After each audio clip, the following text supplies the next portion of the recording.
Lindsay Clancy, age 32, went to Lyman Hall High School. She got her bachelor's degree in biology in 2012 at Quinnipiac University. She worked as a nurse in labor and delivery at the Massachusetts General Hospital. Lindsay married Patrick Clancy in 2016. Patrick Clancy, age 34, worked for Microsoft. The two purchased their home at 47 Summer Street in Duxbury, Massachusetts in 2018. The couple had 3 children, 5-year-old Cora, 3-year-old Dawson, and 7-month-old Callan. Cora loved sloths, unicorns, and tea parties. She also adored her baby dolls. She knew how to wrap them in perfect swaddles. She said she wanted to be a doctor when she grew up, and practiced by giving her baby brother checkups. Dawson loved trucks, dinosaurs, tractors and Paw Patrol. He had a generous spirit, and was always willing to share his toys with others. Callan's nickname was Happy Callan because he was always smiling.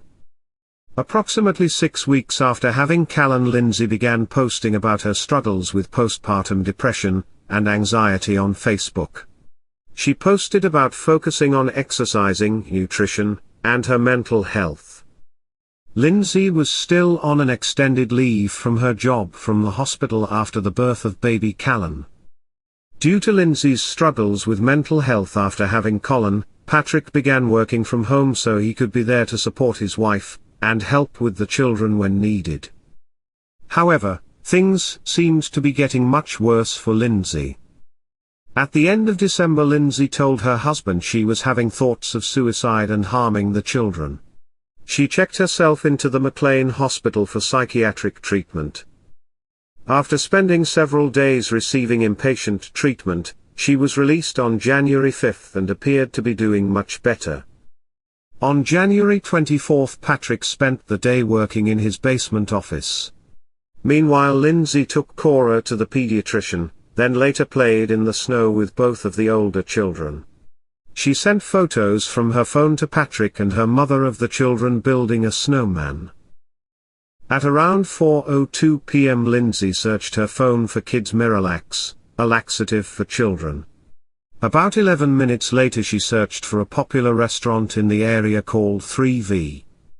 A moment later she used Apple Maps on her iPhone to figure out how long it would take to drive from their home to the restaurant, and then to the pharmacy, then back home. 3V is a restaurant in Plymouth, and much further away than restaurants the couple normally would grab food from. At around 4:47 p.m. she called the CVS pharmacy. She spoke with the store manager who advised her that they didn't have that particular laxative in stock but they had something similar.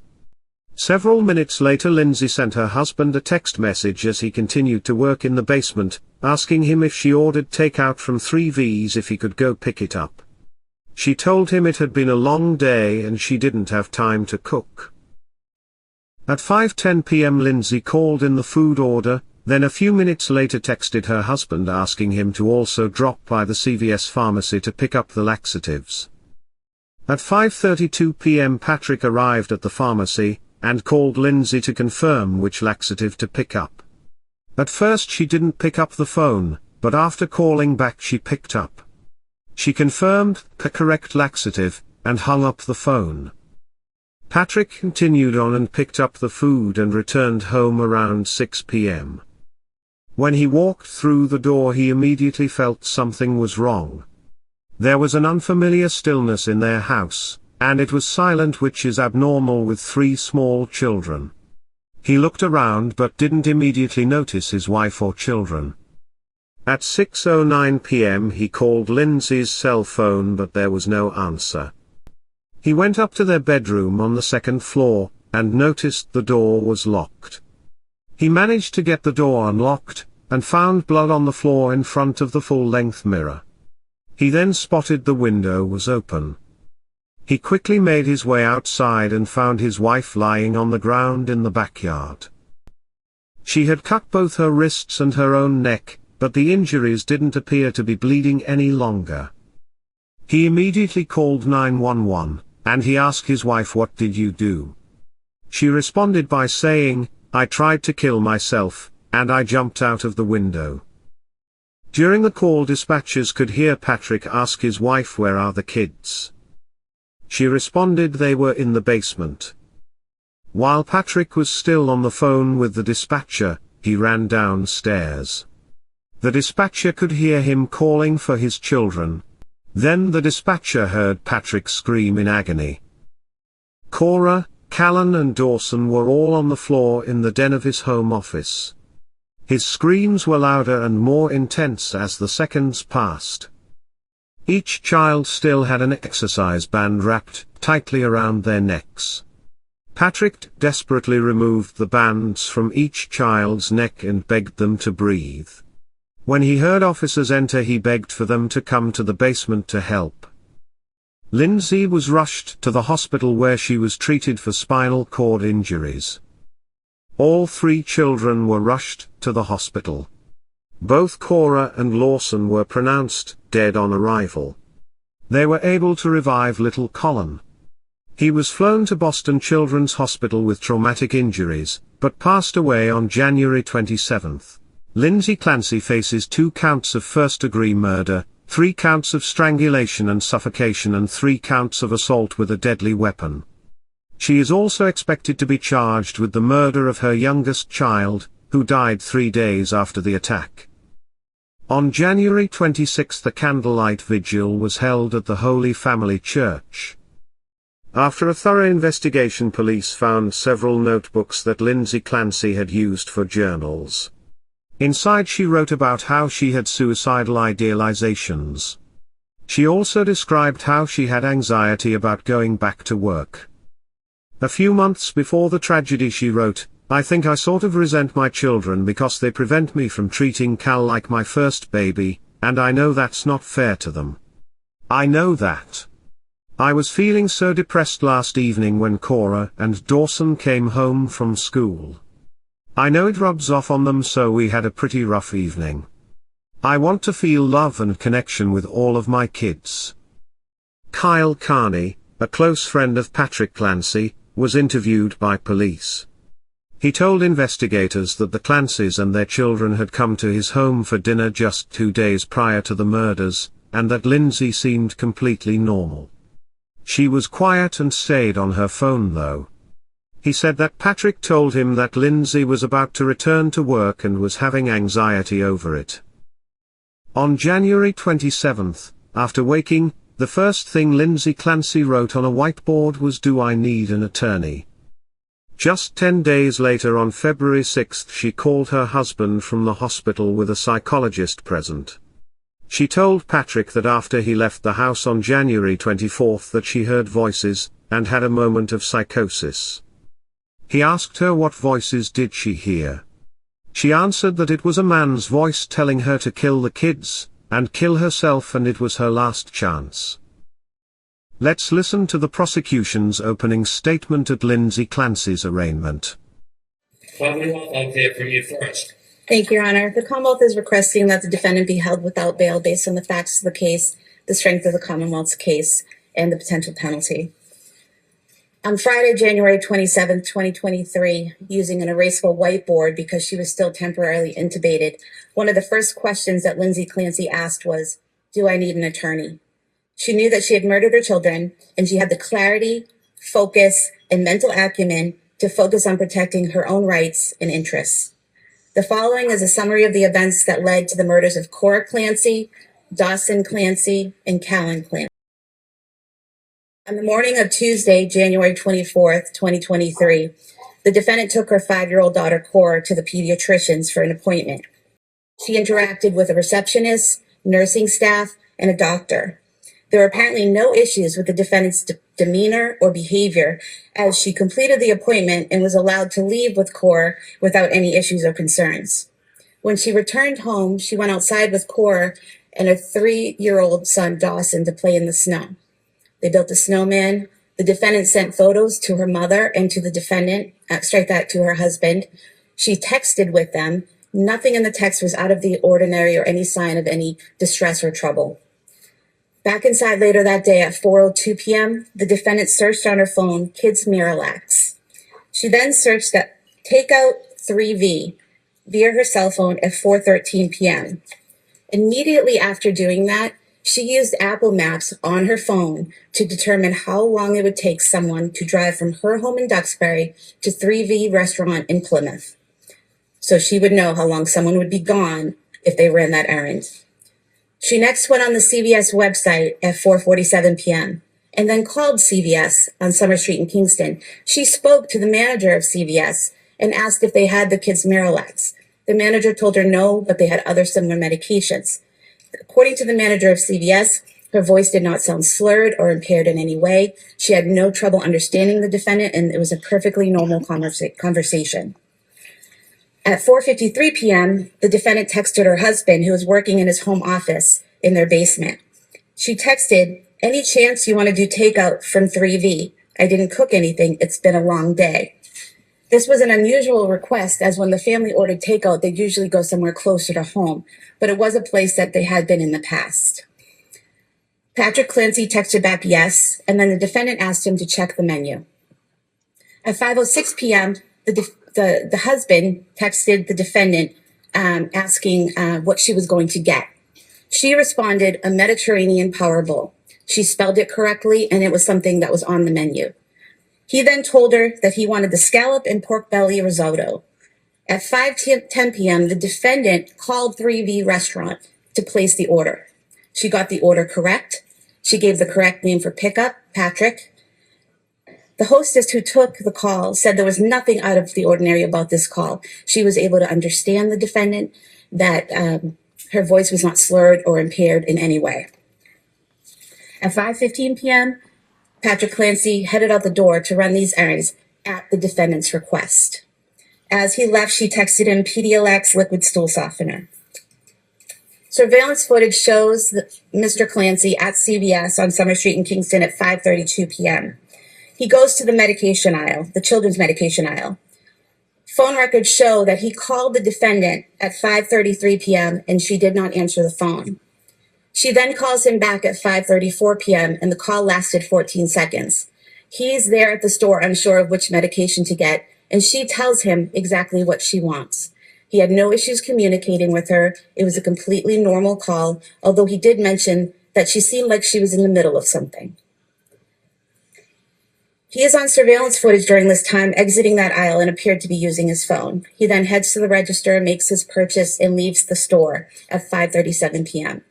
He's next seen on footage at 3V Restaurant at 5:54 p.m. He picks up the food and he's out of there within a minute. When he arrives home, the first thing he noticed was the silence. He did not see or hear the defendant or the children. He actually called her cell phone at 6:09 p.m. looking for them, and she did not answer. He went to their bedroom on the second floor and the door was locked. He was able to open it, and when he looked inside, he saw blood on the floor in front of a full-length mirror and the window open. He immediately runs downstairs and into the backyard, where he finds the defendant laying on the ground. She appeared to have cuts on her wrists and neck, but he stated to 911 that those wounds were no longer bleeding. She was conscious. He called 911. During this time, he asked the defendant, "What did you do?" She responded to him, "I tried to kill myself and jumped out the window." During the 911 call, Patrick can be heard asking the defendant, "Where are the kids?" He later told police that she replied, "In the basement." So immediately after this happened, she knew what she had done and she knew where the kids were. When EMS arrived, he asked them to stay with her so he could go find his kids. The 911 call kept going. Patrick can be heard on the 911 call entering the home and heading to the basement. At one point, he calls out, "Guys." He can then be heard screaming in agony and shock as he found his children. His screams seem to get louder and more agonized as the time passes. Cora and Callan were on the floor in the den area of the finished basement, which is to the left when you walk down the stairs, while Dawson was alone on the floor in his father's home office, which is to the right when you go down the stairs. Each child still had the exercise band that was used to strangle them tied around their necks when their father found them. Dawson and Callan were face down on the floor. Cora was on her side with her torso turned towards the floor. He removed the bands and begged them. He continued to scream uncontrollably and screamed for officers to come to the basement. The dispatchers are hearing this and they send help down to the basement. And when they encounter Patrick, he yells out, "She killed the kids." The police rushed the children to ambulances that brought them to the hospital.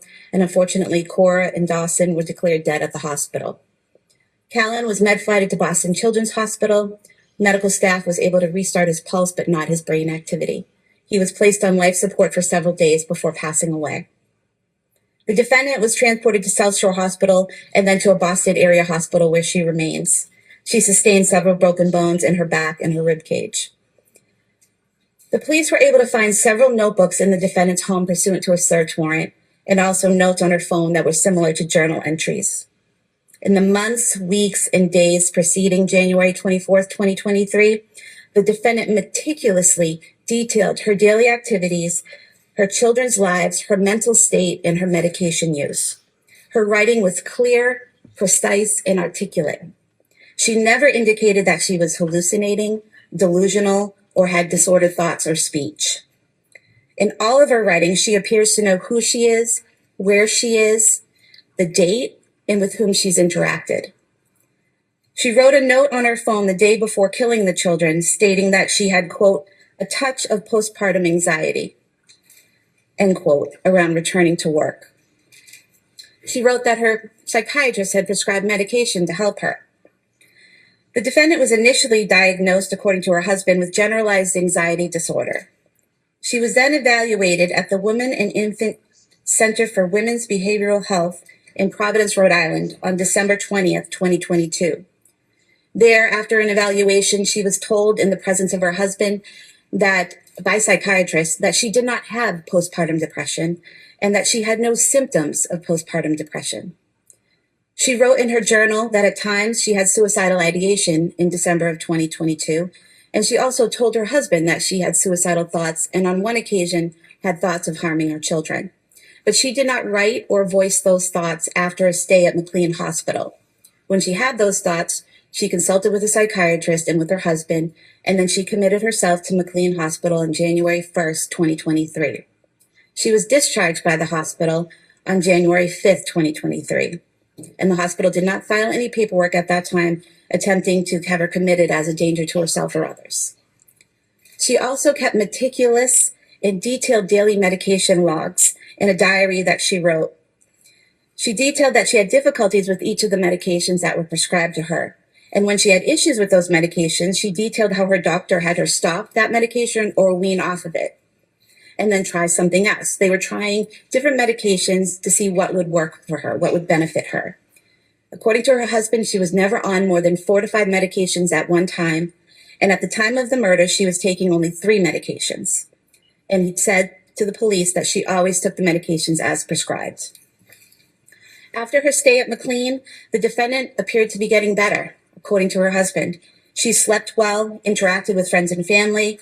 She went out with her kids and husband to places like the Kingsbury Club in Duxbury, the Charlie Horse Restaurant, the Museum of Science in Boston, the Cape Codder down the Cape, interacting with her family and the public without any apparent difficulties.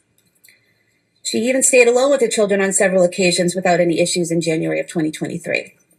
Her husband asked her in mid-January, "Are you still having suicidal thoughts?" And she said no.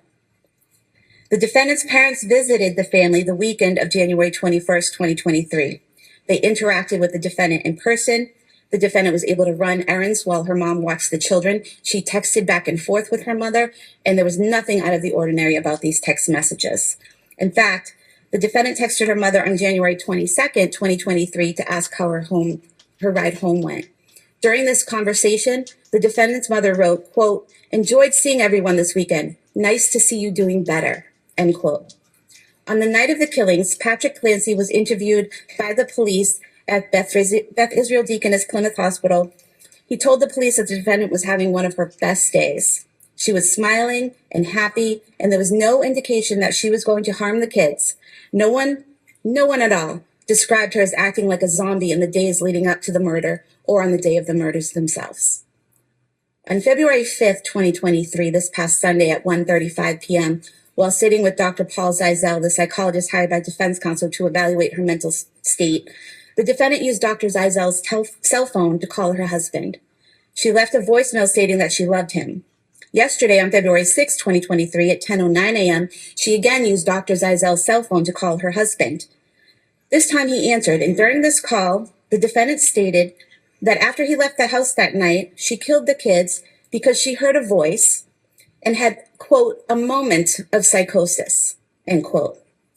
He asked her what voices she heard, and she said she heard a man's voice telling her to kill the kids and kill herself because it was her last chance. Patrick Clancy told the police the defendant had never heard voices before. He also told the police the defendant had never used the word psychosis to him before. The first time she used that word psychosis was when she was with the doctor hired by defense counsel and using his cell phone. The defendant actually wrote a note on her phone on October 25th, approximately 3 months before this happened, October 25th, 2022. She wrote, quote, "I think I sort of resent my other children because they prevent me from treating Cal like my first baby. And I know that's not fair to them. I know that. I was feeling so depressed last evening when Cora and Dawson came home from school. I know it runs off on them, so we had a pretty rough evening. I want to feel love and connection with all of my kids." She then wrote that she wants to have more kids eventually. The children were killed by ligature strangulation. Ligature strangulation causes the victim to become unconscious anywhere from 10 seconds up to a minute. The more the victim struggles, the longer it takes. After the victim is unconscious, the ligature must be held in place with force, squeezing the neck for up to an additional 4 to 5 minutes to cause death. Therefore, she had to strangle each of them to unconsciousness and then make sure the bands were squeezing their little necks for several minutes. She could have changed her mind at any point during that time and removed those bands from their necks, and she did not. The defendant did not take advantage of the situation when her husband left the home that night. She created the situation, and she used Apple Maps to make sure she would have enough time to strangle each child before her husband returned from where she had sent him. The defendant is a danger to herself and others. She planned these murders, gave herself the time and privacy needed to commit the murders, and then she strangled each child in the place where they should have felt the safest, at home with their mom. She did so with deliberate premeditation and extreme atrocity and cruelty. Now let's listen to the defense's opening statement. Your Honor, my request is that the court not enter what I would suggest is an inhumane order, ordering this woman to be incarcerated. We all know, as people that work in the system, that jails and prisons are woefully deficient in medical care of the most basic type. We all know that this is an individual, as Your Honor knows from Dr. Ricard's letter, who is in dire medical condition. We all know that this woman is, as counsel concedes apparently, a danger to herself. I question whether she would ever make it to a trial. She's suicidal. She's extremely emotional. However, she's unable, and has been unable, to express any happiness or sadness or cry. And in fact, sometime about a month or two ago, she made the comment, "I just wish that I could feel something." Now, our society fails miserably in treating women with postpartum depression or even postpartum psychosis. It's medicate, medicate, medicate. Throw the pills at you and then see how it works. If it doesn't work, increase the dose or decrease the dose. Then end up trying another combination of medications. We're talking a relatively short period of time from when that baby was born in October up until January, when this incident occurred, Your Honor, that she was on such significant dosage of medication. Your Honor knows that Cora was born in 2017. It was a very uneventful, normal pregnancy, and delivery. No issues afterwards as far as anxiety. Dawson was born in 2018. Again, it was a normal birth. She had no significant issues as far as anxiety. She did have to have stitches and she was sore, and that was about it. Then, of course, Callan was born.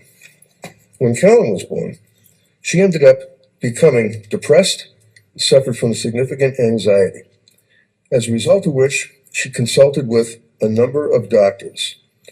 A number of doctors indicated that she would be able to sleep, she would be able to feel, she would be able to emote once these medications kicked in. And again, as I say, our medical in our society completely abandons women with this condition.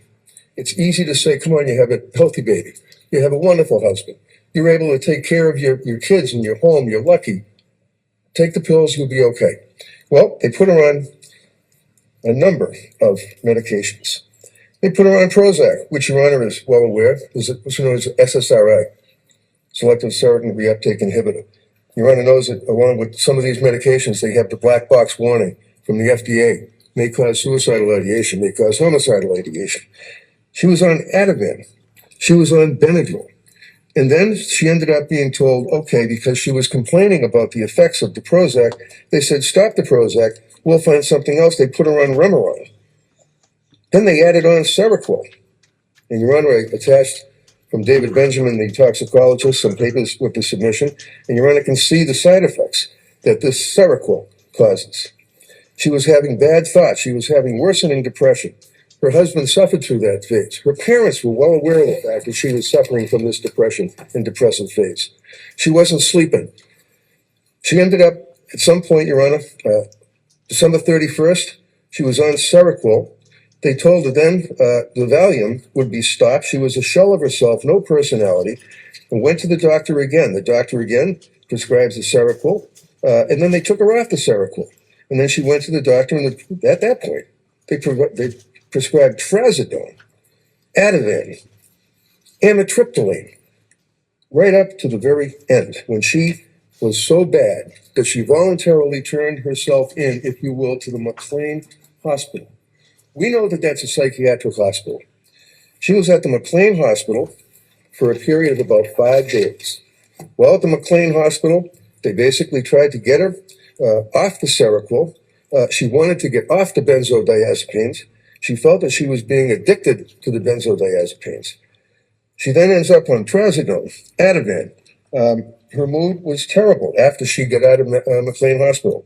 She still had the suicidal thoughts. As the government has indicated, she even told her husband that she had suicidal thoughts. You think this is something that she's planning to kill these 3 kids by going and getting a menu, going on to Google Maps or whatever it is, and finding out the distance? When she tells her husband she's having suicidal thoughts, probably a month prior, thoughts of hurting the children, they go to the doctor again, and she's on the medications, on and off, on and off. This is a significant issue between the postpartum depression as well as possibility of postpartum psychosis that is pretty much ignored. But nevertheless, with the overlay of the SSRIs and the history, and Your Honor has some emails and things that people would reach out to me from all over the world, indicating that their daughter had the same problem, that they had the same problem. Your Honor is well aware that many times when people are on Prozac or on SSRIs, workplace violence, homicides, family homicides. This is clearly a tragic, which is a word that's used too much in the criminal justice system, but this really is a tragedy in this case. So we have, obviously, I would suggest, a very good defense for this young woman. She's 32 years of age, Your Honor. She met her husband. He was the love of her life. They got married. Wonderful young couple. And as counsel noted, she always wanted to have kids, always wanted to have babies. She's a nurse. She went to be a midwife because she wanted to help other women that would be in having babies, but didn't want to have all the medications. She was not a big medication person. Your Honor saw, I think there's probably close to 50 letters that have been submitted to you, and I know you read every one of them. The incredible outpouring of support by other nurses that work at Mass General Hospital. The fact that these women have a vigil, that they write the letters to this court imploring you to understand that you sentence, as far as bail issue, the woman before you, who was a beautiful person, who was thoroughly destroyed by these medications. That's for another day, obviously. A bail issue, bail argument. Your Honor is well aware under Commonwealth versus Vasquez at 481 Mass 750, Supreme Judicial Court indicated that this court, or the court, has vested in sound discretion of the bail judge. And the main considerations would be obviously the usual bail considerations: nature and circumstance of the offense, likelihood of success on the defense, roots in the community, and of course, as in Vasquez case, as well as Commonwealth versus Herring, 489 Mass 569, defendant's risk of flight. So now you have a situation, Your Honor, where this woman has incredible support, as you saw, letters from Foxborough that were signed by about 15 women, letters from her family, friends, letters from people she's known since the 6th grade that have stayed in touch with her. One thing that's a theme that is readily apparent is that Lindsay loved her children. That she would always, one of the letters said, she would always rub her belly, rub her belly. She had pictures of her pregnant, standing next to Patrick, hanging on the wall. I was in the house. The house is absolutely loaded with indicia of love for those kids. Photographs on the wall, little drawings, all sorts of games, toys, playpens, bassinets in the living room, in the dining room, the kitchen loaded with toys. Virtually the entire house, including their master bedroom. Toys, things for the kids. This is not a situation, Your Honor, that was planned by any means. This is a situation that clearly was a product of mental illness. Now, under the Vasquez case, one of the issues, as I said, is whether or not there's a risk of flight. Now, I did submit to Your Honor a letter that was written by her physician, her attending surgeon, Nakul Rekai. This doctor was in surgery until 8:30 at night and actually took the time to write this letter for you to review. And I just want to make note that he makes reference to the fact that she is now in her 12th day of hospitalization following admission on January 25 after a 20-foot fall. She suffered, unlike when the government Friday was saying that she can move her legs and she's getting better, she's okay. No, she's not okay at all. He indicates that she suffered several severe spine fractures, including spinal cord transection. You know what that means. At the level of T5, T6. As you know, she had surgery for this from the Orthopedic Spine Surgical Service, who performed a decompression infusion. Unfortunately, she is not expected to recover meaningful function at this point below that level of the spinal cord, which makes her a paraplegic, unable to move her legs or feel sensation from below her, he refers to umbilicus or belly button. He says she has no function below this level. Additionally, less active issues include rib fractures in the chest, both sides cervical spine fractures, necessitate the wearing of a collar around her neck due to the cervical spine fractures. She's paralyzed. The doctor indicates that she needs significant medical treatment. Doctor recommends that she would be discharged to Spalding Rehab. Now, you know that we have Spalding Rehab. You know that we have the Worcester Hospital. This court is vested under Vasquez with your authority to have this woman not held on bail. Perhaps put a GPS on her, I guess, if someone's concerned that she's going to miraculously recover, which isn't going to happen. As Your Honor knows, being a paraplegic, paralyzed, she can't move, can't get off the bed, she can't walk, she can't even go to the bathroom. She has to have 24/7 medical care. Her emotional state is so bad that there is a significant fear of suicide. She has to have someone sit in the room 24/7 to watch her. They don't talk to her. They're not, chatting it up. They just sit there and watch out of that concern that she would commit suicide. So you have a paraplegic who can't walk, who is definitely a danger to herself, and the government wants to put her in where? Framingham State Prison? Plymouth House of Correction? There's no way that any humane person would do that, especially within the structure of our criminal justice system, where a person is presumed innocent. And I'm not suggesting the facts that the government has read, but she has a good defense. She's got a darn good defense for this case, because that's what happened. And I just want to share with you, Your Honor, one of the things that's interesting. When I was in the House, I came across a drawer that had a bunch of pill bottles in it, and I called the DA and I said, I got these pill bottles, and made arrangements. I'm going to be giving them to them. And it's all the Prozac and the Trazodone and all that stuff. But inside the drawer was this little vase. And I didn't know what it was. It just looked like a little vase to me. And my wife said to me, oh, that looks like a wish vase. I said, what's a wish vase? She said, when people write down little wishes and they put little pieces of paper and they put them inside the vase. And there are literally dozens of these little pieces of paper that talk about Lindsay's wish for happiness and health for her children, that she could get pregnant again, that she would be able to be with her children, little Colin, Dawson, Cora, that they would be happy, healthy, and successful. This is not a woman, Your Honor, that had any reason to harm those innocent children. My request, Your Honor, is that the court would put her on a GPS if you feel that's required, and let the doctors continue to treat her. Let her go to Spalding Rehab. She will sign a waiver that allows probation at any time to speak with her treating physicians or social worker.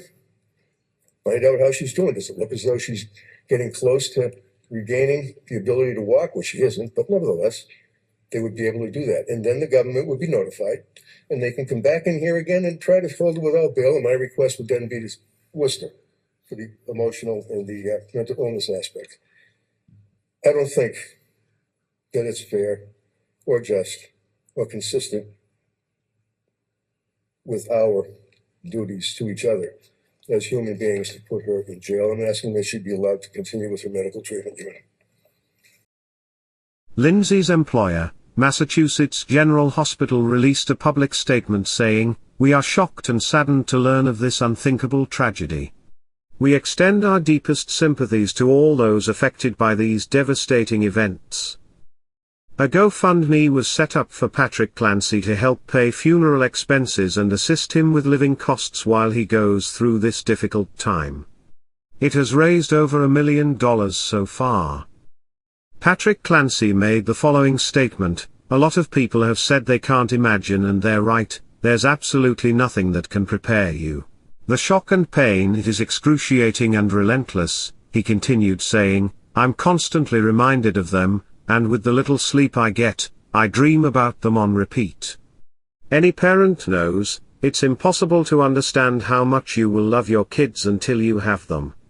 The same goes for understanding the devastation of losing them. Cora, Dawson, and Callan were the essence of my life, and I'm completely lost without them. I want to ask all of you that you find it deep within yourselves to forgive Lindsay, as I have.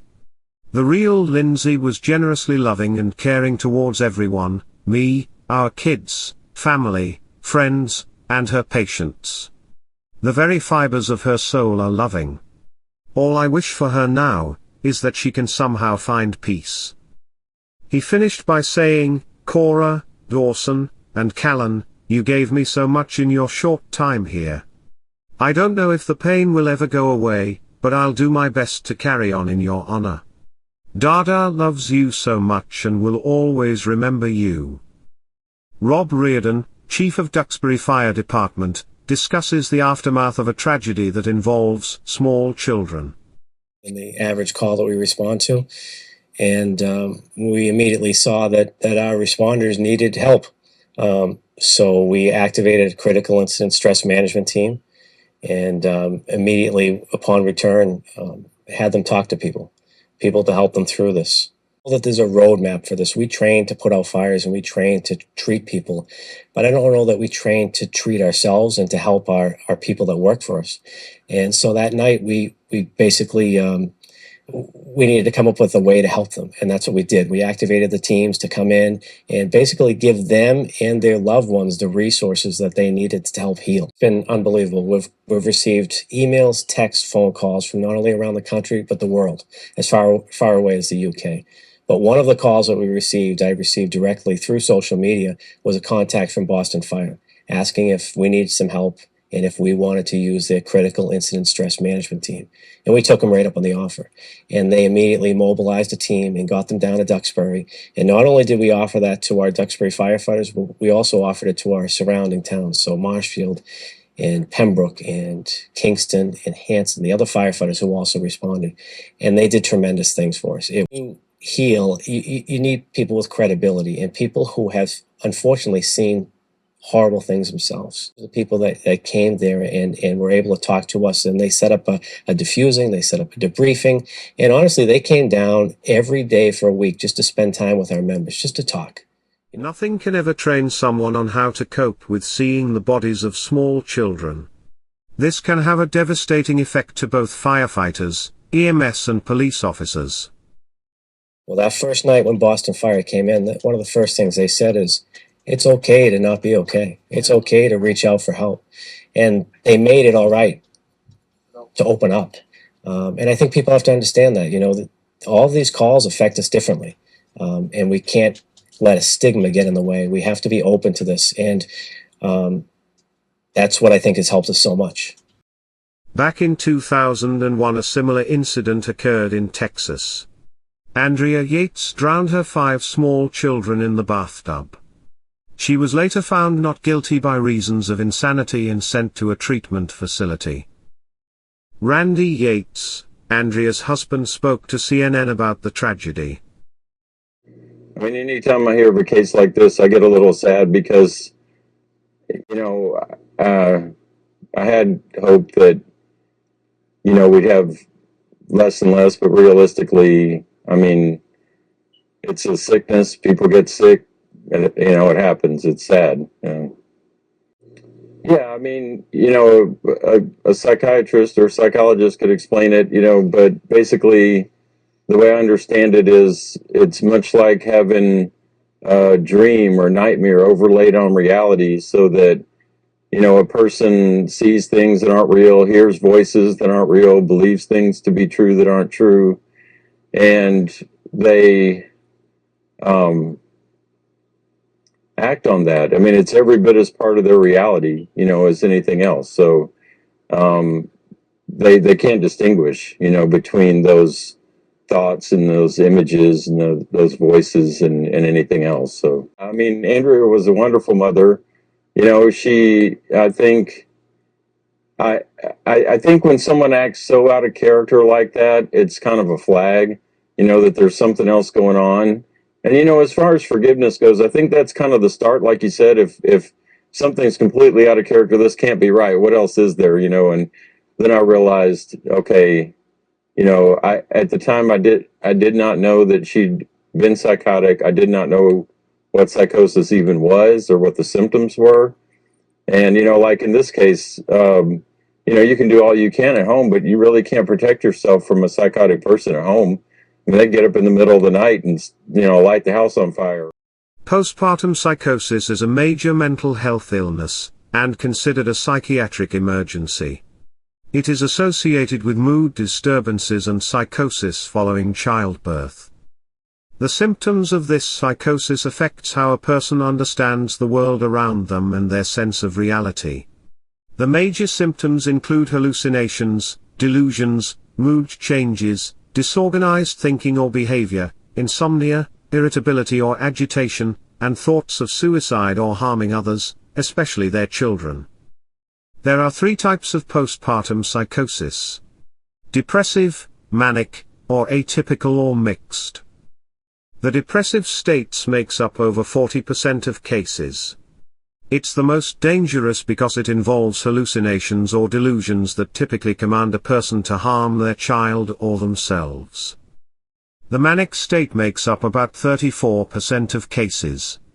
The risk of harming children and suicide is much lower but still possible. The atypical or mixed state makes up about 25% of cases. This is a mixture of both manic and depressive states. In this state the person seems much less aware, and usually completely unaware of the world around them. The root cause of postpartum psychosis is unknown. However, experts agree that a combination of factors are usually prevalent. A history of mental health issues. Around 1/3 of people who have suffering from postpartum psychosis have been treated in the past for another mental health condition, and usually in the majority of cases for bipolar disorder, major depressive disorder, or schizophrenia. Experts agree that the number of pregnancies can play a role. Postpartum psychosis is more common in first-time mothers, but there's also a 30 to 50% chance that it will return in future births. Sleep deprivation is another major factor. Not getting enough rest can trigger mania in people who have bipolar disorder, which can also develop into postpartum psychosis. Postpartum psychosis is treatable but according to experts requires inpatient care.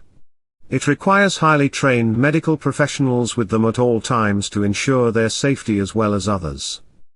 Postpartum psychosis is usually treated with a combination of different medications, such as antipsychotic medications, mood stabilizers, anti-seizure medications, and lithium. It's important that family members and friends notice the symptoms for postpartum psychosis, and assist in getting treatment as soon as possible. The longer it goes untreated, the more severe and dangerous it gets. If you suspect a family member has postpartum psychosis, don't argue or judge them. Stay calm, and don't overreact. Never leave them unsupervised or alone with children. Seek emergency help as soon as possible. Sometimes those suffering from postpartum psychosis will need to be involuntarily placed into inpatient treatment. The family and friends of those suffering from postpartum psychosis need support. There are numerous groups that can help. For postpartum support international, call 1-800-944-4773. This video's scavenger hunt clue is the letter C, like Charlie.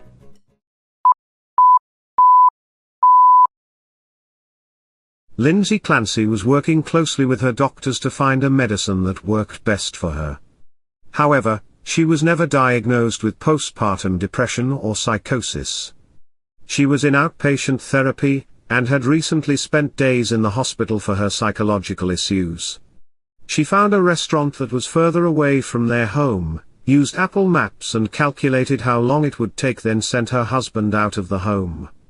She planned everything so she would have enough time to strangle each child then kill herself.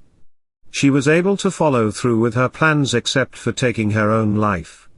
She injured herself pretty bad though. Do you think someone can suffer from psychosis and still be able to premeditate murder? Or does that constitute a sound mind? What do you think? Was Lindsay Clancy suffering from postpartum psychosis? Or was this a cold and calculated plan to murder her children? Regardless of the reasons why, 3 innocent children died by their mother's hands, and a father has to go through life without his beautiful children. It's a tragic case all the way around. May Cora, Dawson, and Callan all rest in peace. That concludes this episode. Keep your eye out for the next volume, coming soon. If you enjoyed this video, consider subscribing. Thanks for watching.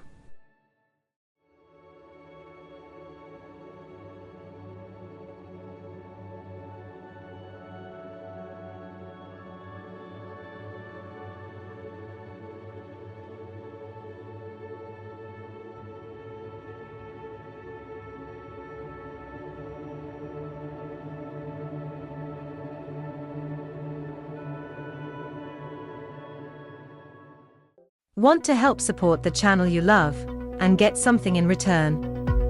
Simply purchase some Elizabeth's Chronicles merch. We have coffee mugs, t-shirts, sweatshirts, cozy blankets, beach towels, phone covers and more. Use the coupon code EC10OFF4U and get 10% off your order. The link to order is in the description area below this video. Thanks for helping Elizabeth's Chronicles continue to make the videos you love.